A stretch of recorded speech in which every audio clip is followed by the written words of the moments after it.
Today, we're tackling the newest investment vehicle getting massive attention, Trump accounts. If you've got kids or grandkids, you've probably heard about these. The government's offering $1,000 free money, tax advantage growth, compound interest working for decades. It sounds incredible, right? But here's what I've learned after working as an advisor for over 25 years. When the government launches a new financial product with this much fanfare, you need to read the fine print, not because it's necessarily bad, but because understanding what you're actually getting matters more than the marketing headline. So today we're doing a deep dive. What are Trump accounts really? Who qualifies? What are the actual benefits and limitations? And most importantly, should you or can you open one of these for your child? So let's get right into it. So, what are Trump accounts? Now, there's a lot of information and misinformation swirling around. Trump accounts were officially created through the legislation signed on July 4th, 2025, as part of what's called the One Big Beautiful Bill, or the Working Families Tax Cuts. These are not the custodial accounts or custodial Roth IRAs that have existed for decades. This is a brand new type of individual retirement account specifically designed for children. And here's the basic structure. Any American child under age 18 with a Social Security number can have a Trump account established on their behalf.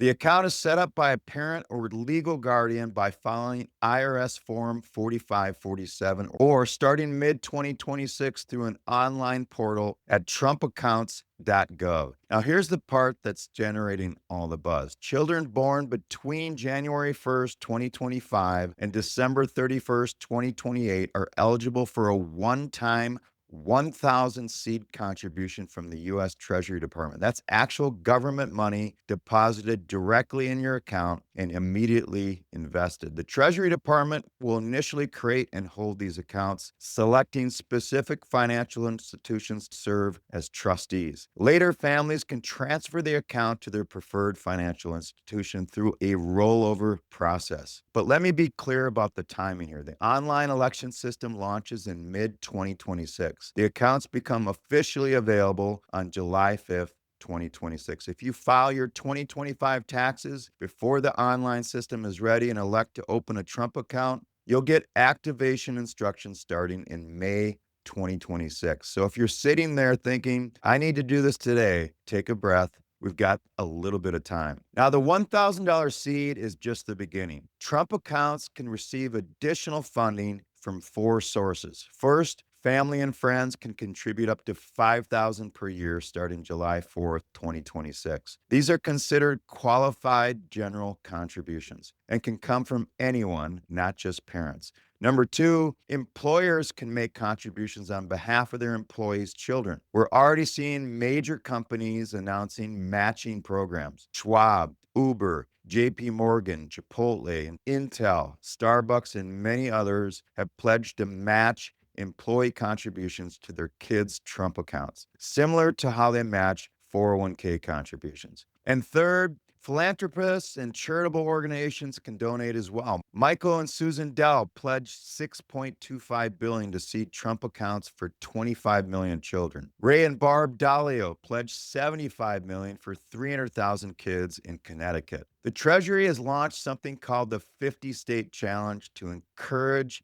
philanthropists to fund accounts state by state. And fourth, state governments themselves can contribute. Several governors are working with the Treasury to determine how the states will participate in funding these accounts. So the account has multiple funding streams beyond the initial government seed. But here's a critical detail. You can only have one funded Trump account per child. You can't open multiple accounts to game the system or get multiple $1,000 seed contributions. So let's talk about some of the restrictions and limitations and investment rules. Let's get to what the promotional materials don't emphasize, the restrictions. Trump accounts have what's called a growth period. That's the time between when the account is established and January 1st of the year the child turns 18. During this growth period, some very specific rules apply. First, and this is critical, no withdrawals are allowed before age 18. None.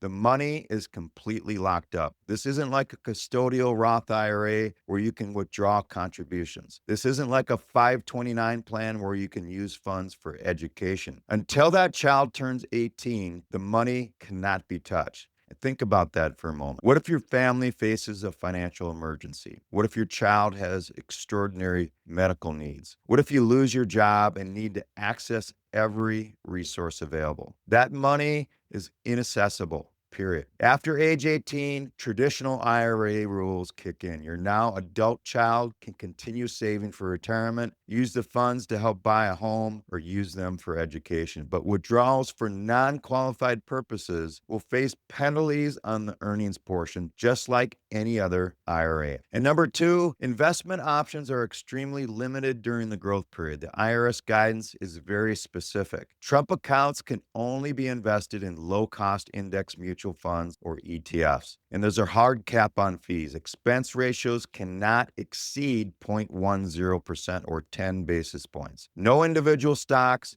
no actively managed funds, no cryptocurrency, no real estate, just low cost index funds. This isn't a bad thing. Actually, for most people, low cost index investing is actually what financial advisors like myself recommend. But if you're someone who believes you can beat the market through stock picking or active management, you won't have that option in these Trump accounts. Also, no leverage is allowed. The account can't borrow money or use margin. Again, this is probably smart for a child's investment account, but it's a restriction worth knowing about. And number three, there are significant reporting and administrative requirements, especially if you want to transfer the account from the Treasury's initial trustee to your preferred financial institution. The rollover process requires the account to be completely transferred and the original account closed. There are 30-day reporting requirements for trustees. It's not as simple as just moving money between banks. So let's get to the question that matters. Should you actually open a Trump account for your child? And my answer is it depends on your specific situation, and it's probably not the miracle solution it's being marketed as.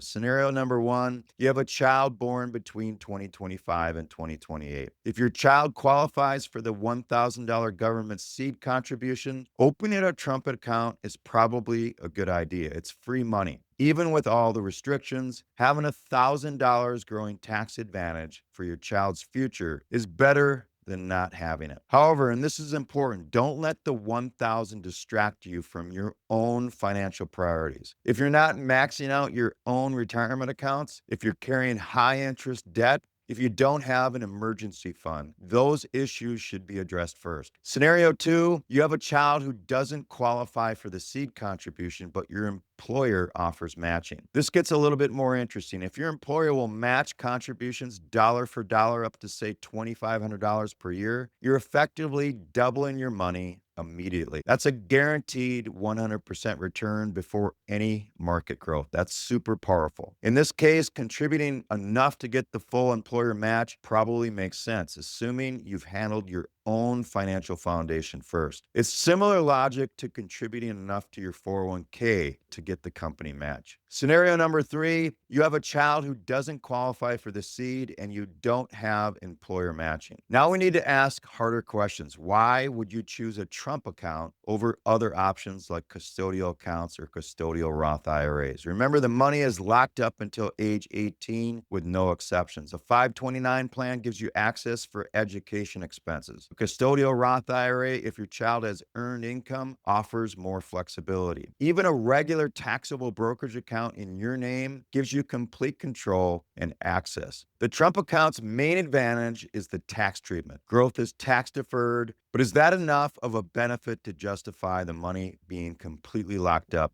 for 18 years? For some families, yes. For other families, flexibility might be worth more than the tax advantage. Scenario number four, you're trying to decide between a Trump account and a 529 plan. These serve completely different purposes. A 529 plan is for education. A Trump account is for retirement or post-18 financial goals. The question isn't which is better, it's which goal you're prioritizing. If college is the goal, use a 529 plan. If long-term wealth building and retirement savings is the goal, the Trump account might be a good fit. Many families will use both. One critical consideration, 529 plans are treated as parental assets for financial aid purposes, which is favorable. We don't yet have definite guidance on how Trump accounts will be treated for financial aid purposes, but as IRAs, they may not be counted as available assets. This could actually be an advantage for financial aid, but we need a little bit more clarity on that topic. I think what's great about this program is that it expands access to investing for families who might not otherwise start investment accounts for their kids. That's a real benefit. The financial literacy component, teaching kids about compound growth by watching their account grow over 18 years, definitely has some genuine value. But let's be honest about what this is and isn't. This isn't fundamentally changing the economic system. Kids who grow up in wealthy families are still going to inherit vastly more wealth and opportunity than kids who get a $1,000 Trump account. A child in a family that can afford to contribute $5,000 per year on top of the seed contribution will have dramatically more than a child whose family can only accept the government's $1,000.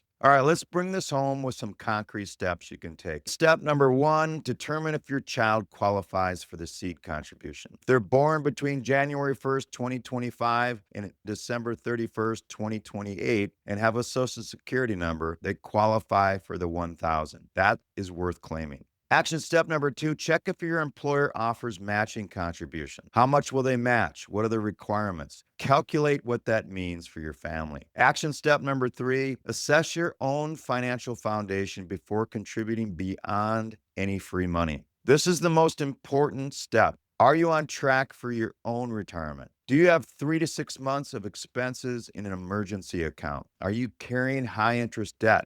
Prioritize those before contributing your own money to a child's locked Trump account. Action step number four, compare Trump accounts to other savings vehicles for your specific goals. Map out what you're actually trying to accomplish. If it's college, a 529 plan makes more sense. If it's long-term wealth building and you value the tax advantages over flexibility, the Trump accounts could be a good fit.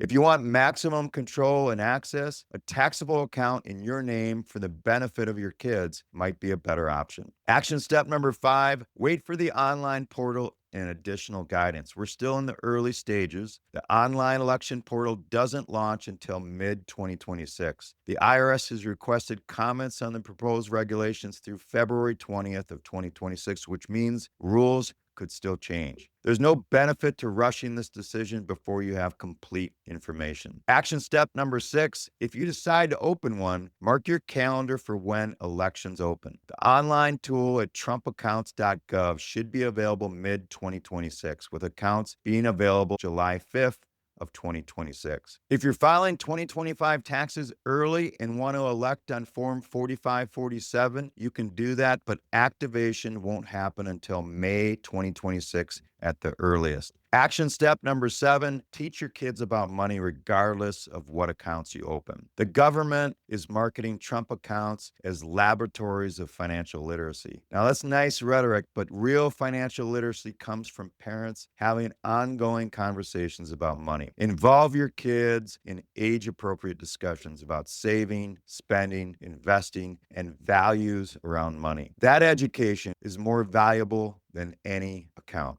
Look, Trump accounts are a new tool, not a magic solution, not a revolutionary transformation of capitalism. It's a tool. Like any financial tool, it has specific features, specific benefits, and specific limitations. For some families, especially those with kids who qualify for the $1,000 seed or those with employer matching, it'll make a ton of sense. For others, different tools might serve their goals better. What I want you to take away from this episode is permission to think critically about this when all the marketing is telling you it's the best thing on the planet. You don't have to open a Trump account just because the government says it's a great idea. You don't have to avoid one just because you're skeptical of political framing. You get to decide based upon your family's actual circumstances and goals. The best financial decisions are made when you understand exactly what you're getting, exactly what you're giving up, and exactly how it fits into your broader financial picture. No amount of promotional language changes that fundamental truth.